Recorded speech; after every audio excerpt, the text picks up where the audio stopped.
My aunt claimed, "The jewelry's mine. She promised it years ago." My mom started crying. Then I pulled out the appraisal report, the will addendum, and the receipt with her name crossed out.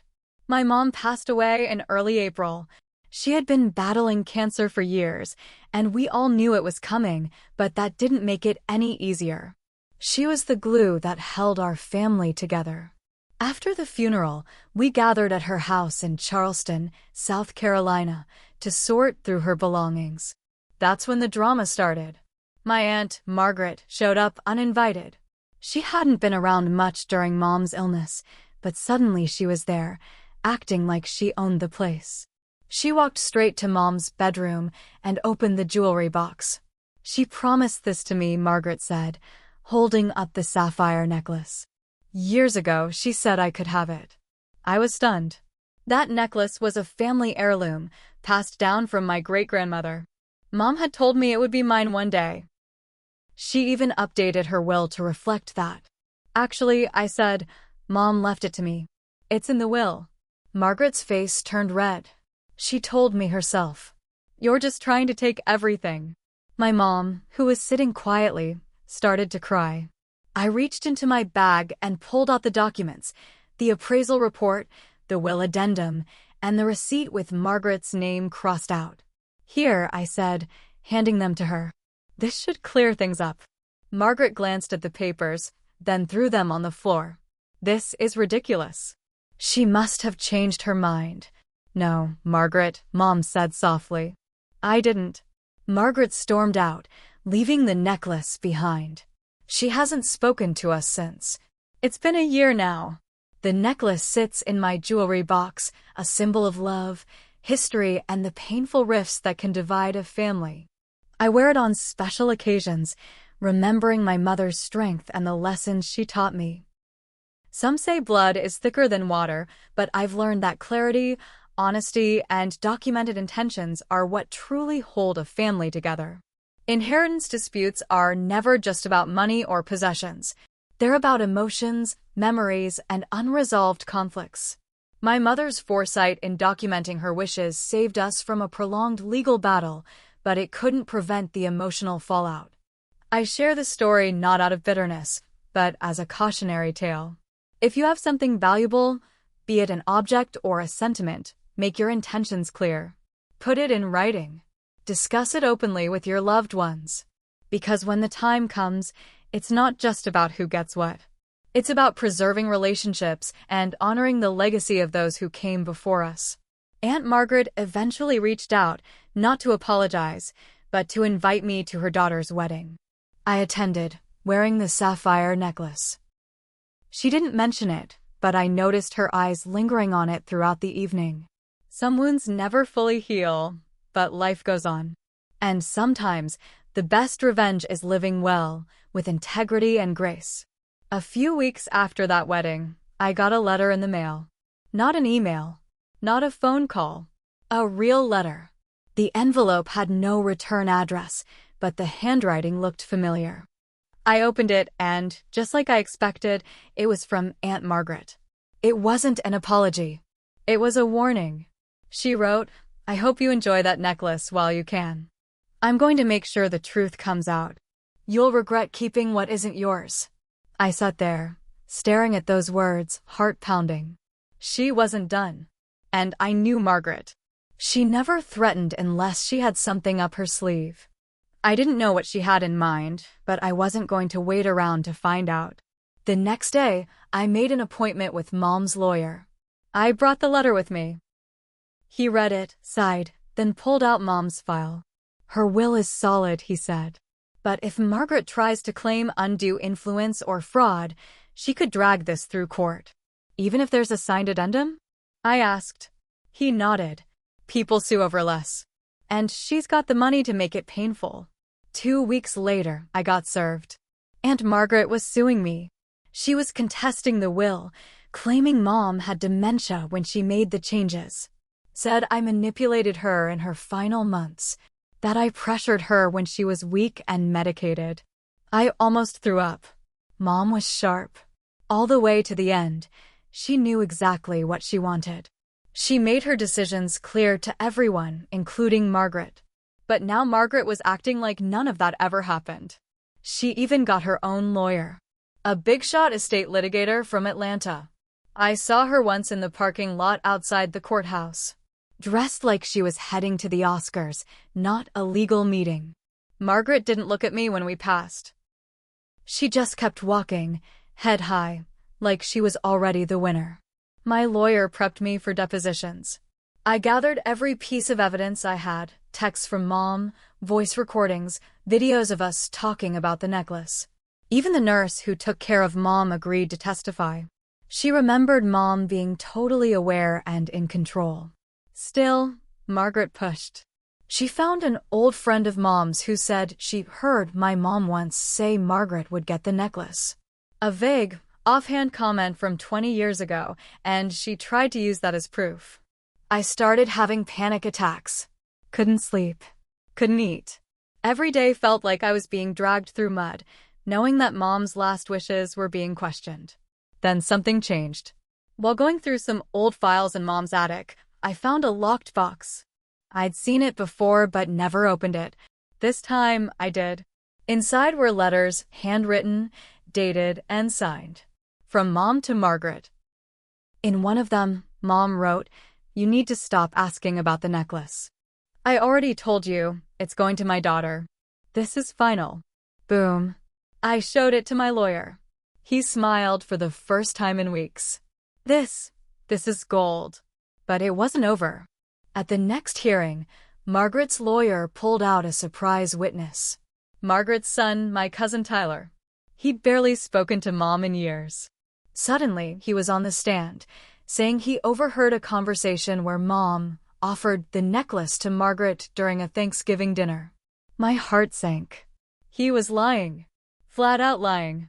I sat there, jaw clenched, trying not to scream. When it was my turn, I told the truth. I told the court about that last Christmas with Mom, how she handed me the necklace and said, "This belongs to you now." I showed the court the new letter from the attic. Margaret didn't even blink. Then came the twist I didn't expect. After court, I got a call from a woman named Evelyn.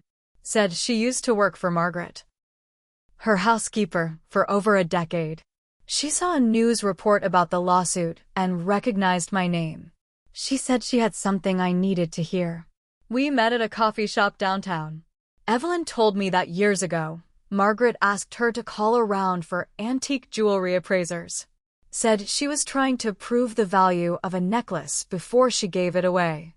Evelyn didn't think much of it until now. She said it was never hers, Evelyn told me. She was just trying to build a case in case she could get it. That's how she talked. Always scheming. Evelyn had emails, screenshots, even a voice memo Margaret once left her by accident, talking about how she could convince people she was promised the necklace. I couldn't believe it. It was the smoking gun I never expected. Now I had a choice. Bring it to court and destroy Margaret's reputation for good. Or let it go and keep the necklace, knowing I'd already won in my heart. But something in me had changed. I wasn't just fighting for a piece of jewelry anymore. I was fighting for my mom's truth, for her voice, and for every time someone's last wishes were twisted out of greed. I took a deep breath and told Evelyn, "Send me everything." A week before the next hearing, I got a strange message on Facebook. It was from a woman named Rachel. Profile picture was just a sunset. No mutual friends. The message said, "You think your aunt is the only one lying?" I stared at it for a while. I didn't respond. But 2 days later, I got an envelope in the mail with no return address again. Inside were printed screenshots of text conversations. The sender blacked out the name on one side of the conversation, but the other side was clearly Margaret. Her full name appeared in a few saved contacts. One of the texts said, "If we push this hard enough, she'll settle. I don't care about the necklace, it's the estate I want. She doesn't know what it's really worth." That stopped me cold. Up until that point, I thought this was about the necklace. That's what Margaret made it seem like. But suddenly I was looking at something bigger. Something deeper. I called my lawyer. He asked me to come in immediately. When I showed him the printouts, he frowned and picked up his phone. I could tell from his expression something wasn't adding up. Later that day, I found out the truth. A few months before my mom passed, she had moved a sizable portion of her investments, stocks, bonds, even the deed to a lake house none of us knew she still owned, into a private trust. The only person listed as beneficiary? Me. Not Margaret. Not even jointly with anyone. Just me. Margaret knew. And this whole court battle wasn't about the necklace. It was bait. She used the necklace to open up the will, to challenge it, to dig into everything else. And the trust? That was her real target. I felt sick. Not just because of the greed, but because she'd been playing everyone. She let us believe this was about a family heirloom, a piece of sentimental jewelry. It was never sentimental to her. It was a key. The worst part? Someone helped her. A clerk in the estate office had leaked parts of the trust documents, confidential papers, for a bribe. My lawyer found out when he filed for additional privacy protections, and the court flagged irregular access to my mother's records. The leak led back to Tyler, my cousin, the same one who testified that he overheard Mom promising Margaret the necklace. He had bribed a friend who worked in the clerk's office to dig up anything not listed in the public version of the will. So Margaret had known about the trust from the beginning. She just needed to make me look like I coerced my mom so she could challenge my control over everything. My stomach dropped again. But this wasn't just a dirty trick, it was illegal. Now we had evidence of perjury, bribery, and possible fraud. My lawyer moved to have the case escalated. He submitted a petition to not only have Margaret's claims thrown out, but to file a counterclaim for damages and potentially criminal charges, depending on the investigation's outcome. The court gave us a temporary injunction. Everything was frozen, accounts, properties, all of it. Margaret was forced to submit financial records, phone logs, and more. She acted calm, but I knew she was sweating. Then something unexpected happened. I got a call from Margaret's lawyer. She wanted to meet privately. Just us. We met in a conference room at the courthouse. She looked thinner, tired. Not the smug woman I saw at the wedding. She sat down across from me, looked me straight in the eyes, and said, "Let's end this. No court. No press. I'll walk away. You keep it all." I didn't say anything for a moment. Then I asked, "Why now?" She paused. Then said, "Because if this goes on, they'll dig into things that won't just ruin me. They'll ruin Tyler. And other people. People who didn't sign up for this." That's when it clicked. There was more. And she was scared. She left that day with no agreement. My lawyer said we'd proceed as planned. Then 3 days later, a fire broke out in the county records building. Small one, just in a corner storage room. It was quickly contained, but guess what was stored there? Archived estate paperwork. Originals. Hard copies. They said it was probably an electrical short. But it didn't feel like an accident. I didn't sleep that night. Then, I got a second anonymous letter. No return address, no signature.